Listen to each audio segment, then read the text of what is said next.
நம்ம தெரப்பி செஷனில் இருக்கும்போதும் சரி, இல்லை யாரோ ஒருத்தர் தன்னோட நண்பர்கிட்ட தன்னோட மனசில் இருக்கிற குறையெல்லாம் கொட்டி தீர்க்கும் போதும் சரி, இவங்க யூஸ்வலாக அந்த சைட்லேருந்து அவங்க ஏதாவது அட்வைஸ் பண்ணுறாங்க இல்லை சஜஷன் சொல்கிறாங்க அப்படின்னா, இந்த கம்ப்ளைண்ட் பண்ணுற நபர்கள் சொல்கிற 3 ஸ்டேட்மெண்ட்ஸ் இருக்குங்க. முதல் ஸ்டேட்மெண்ட், உங்களுக்கு ஏன் சுச்சுவேஷன்லேருந்து பார்த்தா தான் என்னோடய நிலைமை என்னென்னு உங்களுக்கு புரியும், இல்லைனா உங்களுக்கு அந்த வழி புரியாது அப்படின்னு சொல்லுவாங்க. ரெண்டாவது, என் வாழ்க்கையே இவ்வளோ தான், இனிமேல் இது ஒன்றுமே மாற்றமே கொண்டு வர முடியாது, சுத்தமாக நான் ஹோப்பே லூஸ் பண்ணிட்டேங்க, ஹோப்லெஸ்ஸாக இருக்குங்க அப்படின்னு சொல்கிறது. மூணாவது, யாரோ ஒரு நபர்கிட்ட இவங்க ஒரு மாற்றத்தை எதிர்பார்ப்பாங்க. ஆனால் அந்த மாற்றம் வரத்துக்காகவோ உண்டாக்குறதுக்காகவோ ஒரு சாயலை கூட அந்த நபர் காட்ட மாட்டார். அதனால் இவங்க சுத்தமாக ஹோப்லெஸ்ஸாக ஆகிட்டு, இல்லை எனக்கு இது முடியவே முடியாது, என் விதி அவ்வளோதான், இனிமேல் யாருமே எனக்கு ஹெல்ப் பண்ண முடியாது அப்படிங்கிற ஒரு ஸ்டேஜில் நின்றுடுவாங்க. இந்த 3 ஸ்டேட்மெண்ட் தான் யூஸ்வலாக எல்லாரும் சொல்கிறது. சரி, அப்போ நம்ம இந்த 3 ஸ்டேட்மெண்ட்டோ இல்லைனா அந்த ஹோப்லெஸ் சுச்சுவேஷனுக்கோ நம்ம ஏன் வரோம், இதுக்கு யார் காரணம் அப்படின்னா, மேஜராக 3 காரணம் சொல்கிறோங்க. முதல் விஷயம், நம்ம எல்லாருக்காகவும் எல்லாம் பண்ணணும் அப்படிங்கிறது கண்டிப்பாக நல்லது தாங்க, மிக உன்னதமான ஒரு விஷயந்தான். ஆனால் அதுக்காக உங்களை அதுக்கு பலியாக்கிக்கணும்னு யாரும் சொல்லலையே. எந்த ஒரு மனிதன், எந்த ஒரு நபர் தனக்காக எதுவுமே பண்ணிக்காமல், தன்னுடைய வெல்ஃபேருக்காக எதுவுமே பண்ணிக்காமல், சுயம் அப்படிங்கிற ஒரு உணர்வே இல்லாமல் இருக்காங்களோ அவங்க தான் சீக்கிரமாக இந்த ஹோப்லெஸ்னஸ் சுச்சுவேஷனுக்கு வந்துடுவாங்க. ரெண்டாவது, emotionally depend on one person, அதாவது உணர்வு ரீதியாக ஒருத்தரை மட்டுமே அதீதமாக அளவுக்கு அதிகமாக சார்ந்து இருக்கிறது. எந்த ஒரு விஷயம்னாலும் இந்த ஒரு நபர் தான் என் வாழ்க்கை, இந்த ஒரு நபர் தான் என் உலகம் அப்படின்னு இமோஷ்னலாக அவங்க மேலே மட்டுமே எல்லாமே எதிர்பார்க்கறதுனால தான் இவ்வளோ பெரிய பிரச்சனை வர்றது. மூணாவது, இந்த விஷயம் நான் சொன்னால் யாரும் ஓப்பனாக அக்செப்ட் பண்ண மாட்டாங்க. ஆனால் இதுவும் ஒரு மேஜர் காரணம் தான். சில பேருக்கு சோகமாக இருந்து கம்ப்ளைண்ட் பண்ணி அதுவே அவங்களுக்கு பழகி போய் அதுவே அவங்களுக்கு கம்ஃபர்டபுளாகவும் ஆயிடுச்சு. ஸோ நீங்கள் எவ்வளோ ஹெல்ப் பண்ணணும்னு நினச்சாலும் அந்த நபர்னால் அந்த சோகத்துலேருந்தோ இல்லைனா அந்த ஒரு கம்ப்ளைண்ட் பண்ணுற நேச்சர்லேருந்தோ வெளியில் வர தெரியாது, வெளியில் வரணும்னு அவங்களுக்கு விருப்பமும் இருக்காது. இது 3மோ இல்லை இது 3ல் 1 தான் ஒரு மேஜர் ரீசனாக இருக்க முடியும் ஒரு நபர் ஹோப்லெஸ்ஸாக ஃபீல் பண்ணுறதுக்கு. அப்போது நம்ம இதுக்குண்டான ஆக்ஷன் எப்படி எடுக்க முடியும்? அப்போ நம்ம நிறுத்த வேண்டிய 2 ப்ராக்டிசஸ் இருக்குங்க. இது வரைக்கும் நம்ம வாழ்க்கையில் பண்ணிகிட்ருக்கிற, ஆனால் அதை நம்ம ஸ்டாப் பண்ணணும், நம்ம வாழ்க்கையில் கொஞ்சம் பெட்டர் ஆகணும் அப்படின்னா நம்ம நிறுத்த வேண்டிய 2 ஹேபிட்ஸ் இருக்குது. அது என்ன தெரியுமா? முதல்ல, என்னோட சந்தோஷங்கிற பொக்கிஷத்தோட சாவியை நான் அடுத்த ஆள்கிட்ட கொடுத்து வைக்கிறது தான். அவங்க இது பண்ணாதான் நான் சந்தோஷமாக இருப்பேன், அவங்க ஒரு வார்த்தை பேசினா நான் சந்தோஷமாயிடுவேன், அவங்களுக்காக தான் நான் எல்லாம் பண்ணுறேன், எனக்காக அவங்க கொஞ்சம் டைம் ஸ்பெண்ட் பண்ணால் நான் சந்தோஷமாக இருப்பேன் அப்படின்னு நம்மளோட சந்தோஷத்தோட காரணத்தை வேறு யார் கையிலையோ கொடுத்து வைக்கிறது தான்.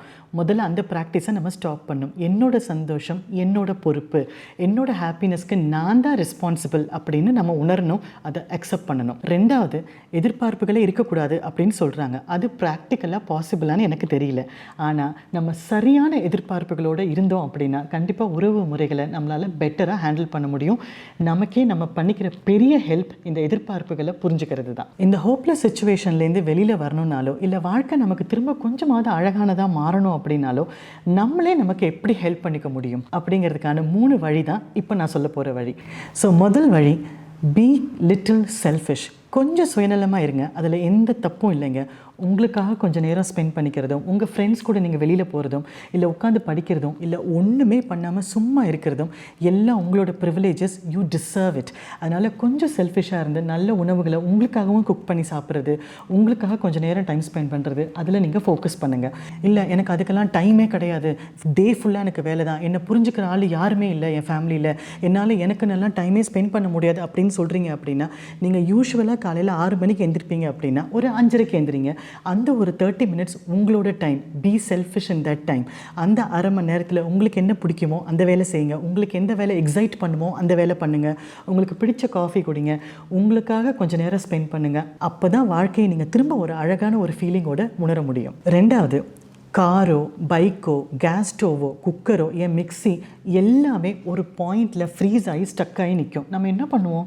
ரீஸ்டார்ட் பண்ணுவோம். எக்ஸாக்ட்லி அதே தான் நம்ம பிரெயினுக்கும் நம்ம பண்ணணும். நம்ம பிரெயினையும் நம்ம ரீபூட் பண்ணணும்.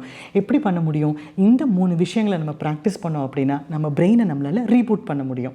என்னென்ன? முதல் விஷயம், எல்லா சோஷியல் மீடியாலேருந்தும் ஒரு ஹெல்த்தி பிரேக் எடுத்துக்கிறது ஃபஸ்ட்டு நம்ம பண்ண வேண்டிய விஷயம்.